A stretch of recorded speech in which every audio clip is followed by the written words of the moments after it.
En febrero de 1819, un enviado de Chile, José Antonio Irrizari, firma en Buenos Aires un acuerdo con el gobierno argentino para poner término a la dominación española en el Perú por medio de una expedición combinada, costeada por las dos naciones, respondiendo a los votos manifestados por los habitantes del Perú, a fin de establecer, por la libre voluntad de los peruanos, el gobierno más análogo a su constitución física y moral, garantizando mutuamente la independencia del nuevo Estado. El acuerdo había sido redactado un año antes, el 5 de febrero de 1818. Para entonces ya existían contactos entre las fuerzas del sur del continente y Simón Bolívar, jefe supremo de la Gran Colombia. En una de dichas comunicaciones, Bolívar expresa: una sola debe ser la patria de los americanos, ya que en todo hemos tenido una perfecta unidad. Cuando el triunfo de las armas de Venezuela complete la obra de su independencia, nos apresuraremos a entablar el Pacto Americano, que formando de todas nuestras repúblicas un cuerpo político, presente la América ante el mundo con un respeto de majestad y grandeza. El 15 de febrero de 1819 se instala el Congreso de Angostura bajo la presidencia de Simón Bolívar, jefe supremo de la República de Venezuela y capitán general de los ejércitos de Venezuela y de la Nueva Granada. El Congreso se inscribe dentro del proceso de la independencia de los países de la parte norte de Sudamérica, la Gran Colombia, originalmente constituida por lo que habían sido el Virreinato de Nueva Granada y la Capitanía General de Venezuela.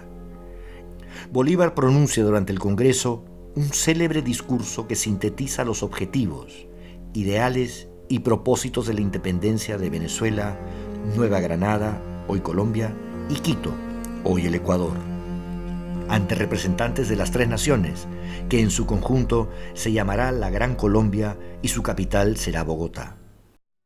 En ese discurso de Angostura, Simón Bolívar delineó las líneas matrices de lo que él consideraba que debería ser el sistema político que se debería implementar en las ex colonias españolas en América.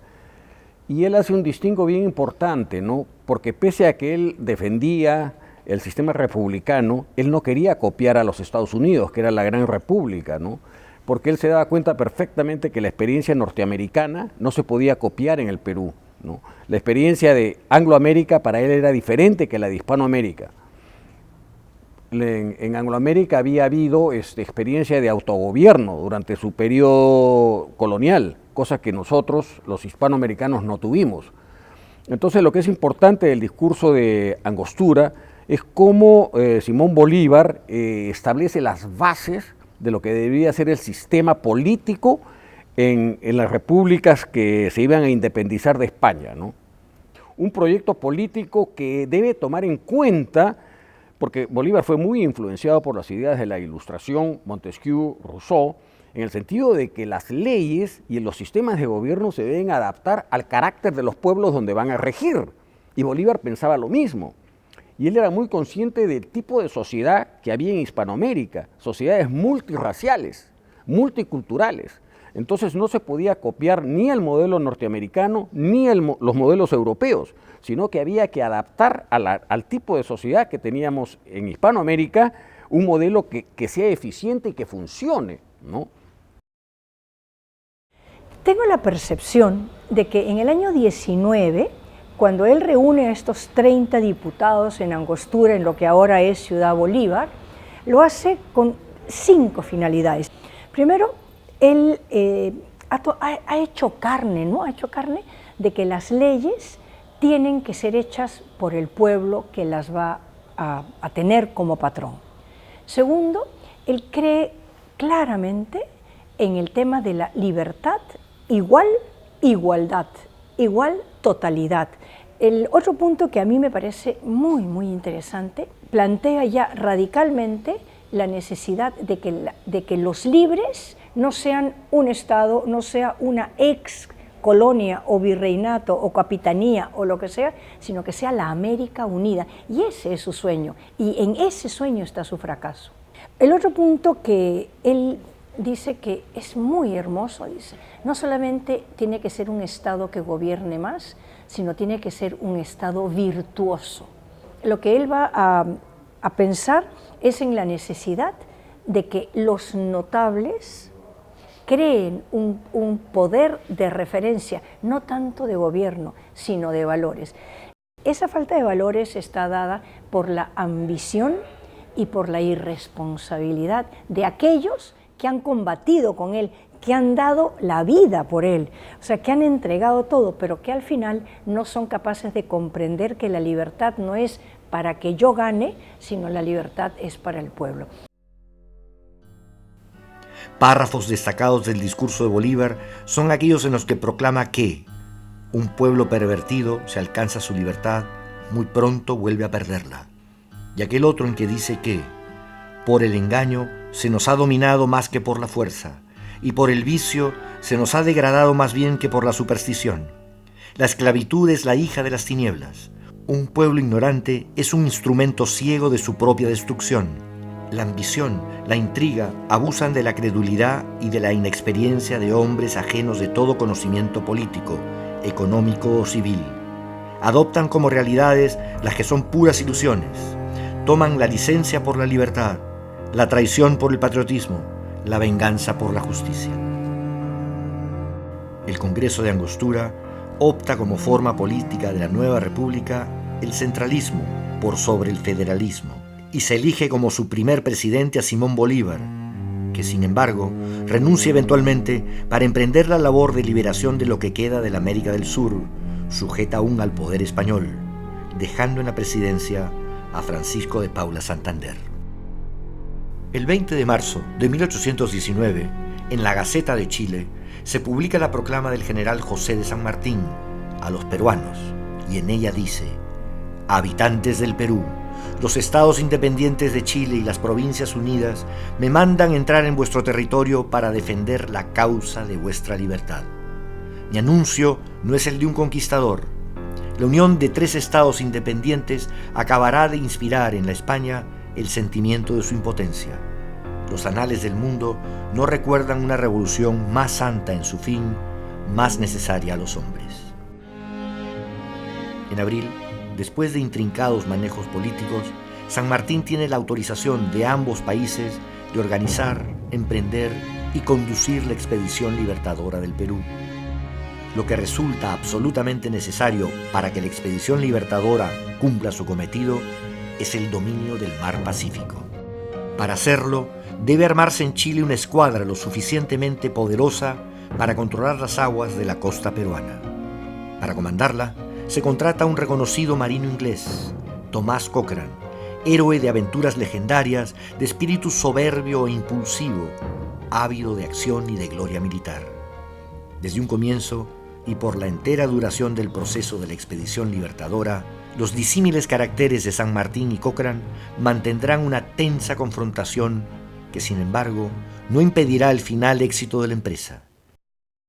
Lord Cochrane es un personaje muy importante dentro de la Marina británica porque parece que es incluso después de Nelson era uno de los más celebrados marinos británicos. El problema de él es que su carácter temperamental, su soberbia, le llevó incluso a enfrentarse en esos momentos al gobierno conservador inglés. Él, que era un liberal, se peleó fuerte y lo echaron de una actividad que él tenía en la Marina, con lo cual pues estaba prácticamente libre para poder ejercer el encargo que se le iba a hacer Álvarez Condarco, y es el de conducir la almiranta, o sea la nave principal de Chile en las incursiones hacia Perú. La paradoja de la escuadra chilena es que todos sus oficiales son extranjeros, son estadounidenses o británicos o irlandeses, y digamos el personal subalterno, esos sí son todos chilenos. En enero de 1819 llega Cochrane a Valparaíso e inmediatamente toma el mando de la escuadra. En 1819 se producen 2 expediciones de la Armada Libertadora, conducidas por su almirante Lord Cochrane, una en marzo y otra en octubre, y en ambas bloquea el puerto del Callao por varias semanas. A las 3 de la tarde del 28 de febrero, la escuadra de Cochrane, conformada por los navíos San Martín y Lautaro, la fragata María Isabel, la corbeta Chacabuco y 2 bergantines ataca el Callao. Cochrane conduce el combate desde la Mar Isabel. Se produce un intenso cañoneo entre las baterías de la fortaleza del Real Felipe y los buques patriotas. En el lado realista se producen 15 bajas. El día 3, 100 hombres desembarcan en la isla de San Lorenzo y mantiene Cochrane el bloqueo del Callao hasta el 27 de marzo. Durante todo ese tiempo, desembarcan espías que tienen como misión ingresar a Lima y recabar información sobre la situación de la capital del virreinato. Dice al respecto el virrey Pezuela en sus memorias del día 24 de marzo.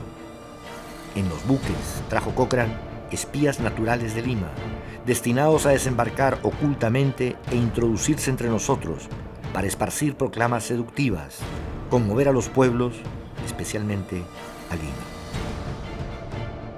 La escuadra fondea y desembarca en Huacho una fuerza que es bien recibida por las poblaciones de Huaura, Supe y Barranca.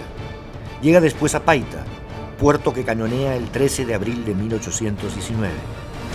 Regresa al Callao el 18 de ese mismo mes, ataca nuevamente los puertos de Supe y Huacho para finalmente dirigirse a Valparaíso. Él informó al Ministerio de Marina chileno que sus objetivos habían sido logrados, ¿no? Se había reconocido realmente cuáles eran los lugares donde no se podía atacar por parte de una escuadra futura que viniese ya en condiciones de invasión. Y también había considerado que zonas como Huacho y Supe estaban llanas a aceptar la independencia, ¿no? y apoyar a la escuadra chilena. Es decir, había comprobado que había una forma de patriotismo y de descontento con la presencia española.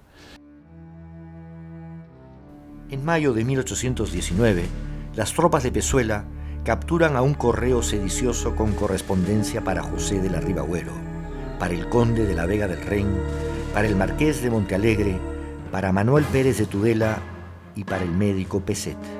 El 24 de mayo, Pezuela ordena al oidor Osma que Ribagüero sea enviado a Tarma, donde queda preso por algunos meses. Finalmente, es liberado por acción de parientes y amigos influyentes. Dice el historiador Benjamín Vicuña Maquena en su texto La Revolución de la Independencia del Perú desde 1809 a 1819 que un espíritu audaz, emprendedor, capaz de imprimir una fuerte organización a los elementos que lograba colocar bajo su mano, constante en sus propósitos y abnegado en todo género de responsabilidades, y en particular las de la intriga sorda y mañosa, tal cual era el agente que la revolución necesitaba en Lima, y tal encontró en el abogado don José de la Ribagüero, sin disputa el primer agitador del Perú, y digno por tanto de un puesto ilustre entre los padres de la nación independiente. José de la Ribagüero y Sánchez Boquete nace el 3 de mayo de 1783 de padres pertenecientes a la nobleza peruana. Por razones de estudio, Ribagüero reside en España en tiempos de la invasión napoleónica y como consecuencia se incorpora al ejército español y participa en las luchas contra el invasor francés. Regresa al Perú en 1810, ya que es nombrado juez y contador del ramo de suertes y loterías del Tribunal Mayor de Cuentas de Lima, imbuido de ideas de independencia que ha adquirido en las logias masónicas favorables a la revolución independentista en América que existen en Cádiz y de las cuales es miembro. En Lima se incorpora a los círculos ilustrados que conspiran para la independencia americana, manteniendo correspondencia con las juntas de gobierno de Chile y Buenos Aires. Fuera de dirigir la logia de Lima, que se reúne en la casa del conde de la Vega del Ren, propicia la creación de clubes secretos que se reúnen con el propósito de ganar afiliados para la causa independentista y desacreditar al régimen español. Se hace abogado y se convierte en catedrático de la Universidad de San Marcos. Su acendrada convicción por la urgente necesidad de la independencia se pone de manifiesto en una serie de actividades conspirativas. En 1816, Ribagüero consigna anónimamente sus ideales independentistas en su Manifestación Histórica y Política de la Revolución de América, que publica en Buenos Aires en 1818, en la cual argumenta 28 causas que justifican la rebelión contra el régimen virreinal español. Infatigable conspirador, Ribagüero participa a partir de 1819 en las comunicaciones que los patriotas limeños establecen con San Martín en Chile. Yo creo que Ribagüero es un personaje al que no hemos ni conocido ni disfrutado tanto. ¿En qué sentido? Él tiene dos momentos de producción intelectual, digamos, ¿no? Cuando en el año 16 él escribe este manifiesto de las 28 causas, que yo creo que siguen teniendo vigencia. O sea, siguen teniendo vigencia con la tingencia de los 200 años, ¿no es verdad? Pero él expresa ahí de manera clarísima por qué tenemos que independizarnos, o sea, por qué hay causas objetivas. La figura de Ribagüero puede llegar a emocionar. Es un hombre que pertenece a una familia totalmente realista, vinculada totalmente a España, y él va a quebrar esa tradición, va a quebrar esos valores y se va a enrolar en una causa que creo que casi no comprende. ¿Por qué? Porque la independencia podría ser o la mejora de las condiciones, por ejemplo, en la recaudación de impuestos.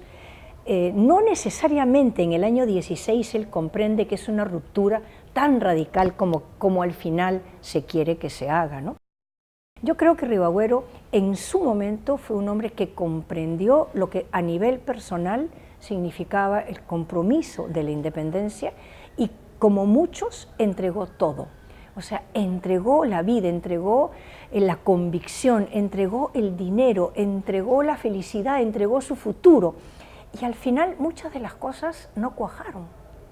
Entonces es un personaje al que le debemos y creo que debería ser reivindicado y no, digamos, juzgado tan ácidamente como muchas veces se le juzga, porque fue todo menos un traidor, ¿no? José de San Martín, instalado hoy en Santiago, después de la derrota de las fuerzas realistas en Chile, envía en 1818 un emisario a Lima, el coronel argentino Domingo Torres, con el encargo de tramitar con el virrey Pezuela el intercambio y cuidado de los prisioneros de la Guerra de Independencia de la Capitanía General de Chile. Es el emisario en realidad un espía de San Martín que tiene por misión acceder a información sobre la situación del virreinato y establecer contacto con los patriotas de Lima. Llegado al Callao, Torres es recibido con aparente cortesía por el virrey Pezuela, que lo aloja, permanentemente custodiado, en un recinto del cuartel Santa Catalina, en donde lo mantiene aislado de toda comunicación con los habitantes de Lima. Enterados los patriotas de su presencia en la capital, entre ellos Francisco de Paula Quirós, José Santos Figueroa, Eduardo Carrasco y José de la Ribagüero, conspicuos líderes de las conspiraciones limeñas, intentan contactarlo para comunicarle la información que su misión requiere. Francisco de Paula Quirós y Nieto, arequipeño, abogado, descendiente de los condes de Alastaya, había estado preso en las casamatas del Callao en 1813 y ha participado en el intento de sublevación de 1814 con Juan Pardo de Cela, siendo un notorio agitador en las logias de Lima. José Santos Figueroa y Villacorta, cajamarquino, había conspirado con Mateo Silva en 1809, sufriendo 6 años de presidio como consecuencia de su participación en dicha conjura, siendo liberado en 1815 y retomando inmediatamente sus actividades conspiratorias. Eduardo Carrasco, profesor de matemáticas y director de la Escuela Náutica, era quien había enviado planos y detalles topográficos de la costa peruana a San Martín en Chile. Estos 4 se valen del médico del buque en que Torres había venido, español pero afecto a la causa revolucionaria, para su cometido. A través de él, logran que la dama patriota, Brígida Silva, se introduzca en el cuartel de Santa Catalina con el pretexto de visitar al hijo del referido doctor y por ese medio transmitirle los informes necesarios, que contienen los números exactos de las tropas que guarnecen el virreinato, las armas que existen en los arsenales, datos de los buques de la Armada Española surten el Callao, listas de corresponsales patriotas a través de los cuales puedan comunicarse, número de patriotas en Lima y el Callao, y claves secretas para realizar las comunicaciones. Ribagüero dicta las correspondencias. El oficial de Marina Eduardo Carrasco trabaja los planos. Quirós y Menéndez procuran en las oficinas del gobierno los datos oficiales. Y el coronel José Bernales, español convertido a la causa independentista, coordina desde Supe los lugares donde podrían desembarcar otros agentes. Figueroa redacta todos los informes y es el encargado de hacérselos llegar a Torres a través de su amiga, la dama Brígida Silva, que lleva ocultos los papeles en los pliegues de su traje. Figueroa y Quirós hacen el viaje nocturno hasta el Callao y la heroica dama le entrega el último lote de papeles a Torres en el mismo buque en que regresa a Chile.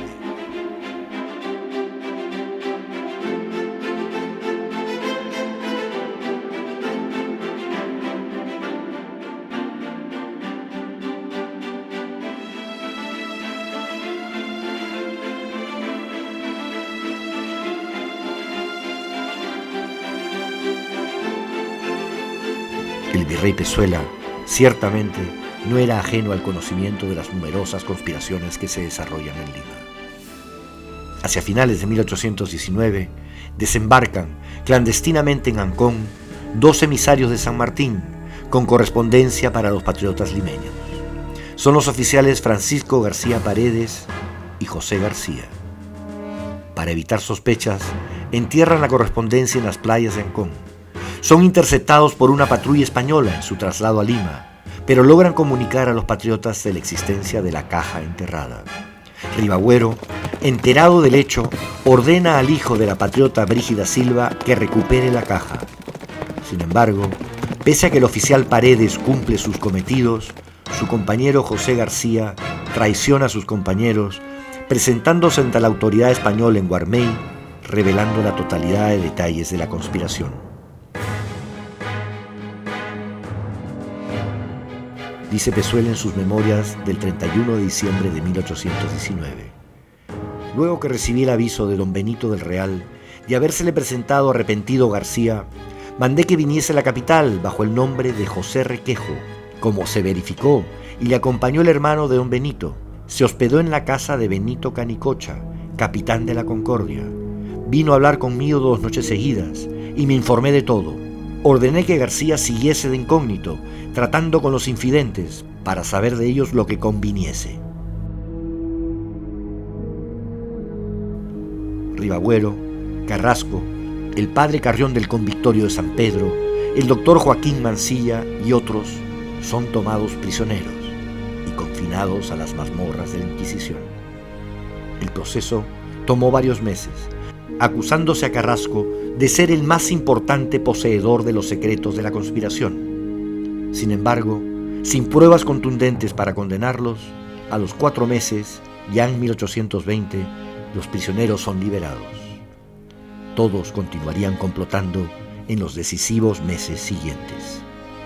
Son estos acontecimientos de 1819 los que reafirman contundentemente lo sabido ya desde 1809, que los peruanos, de todas las condiciones, desde la aristocrática extracción del conde de la Vega del Ren y José de la Ribagüero, hasta la popular extracción de José Gómez, Carlos Abarburú, Nicolás Alcázar, Casimiro Espejo y José María Pagador, participaron activamente en el proceso por liberar al Perú del yugo español. Probaron que la esforzada entrega de los peruanos fue real, sacrificada y considerable, pagando muchos de ellos con la vida o la fortuna su consagración a ese valeroso y anhelado propósito, la independencia del Perú.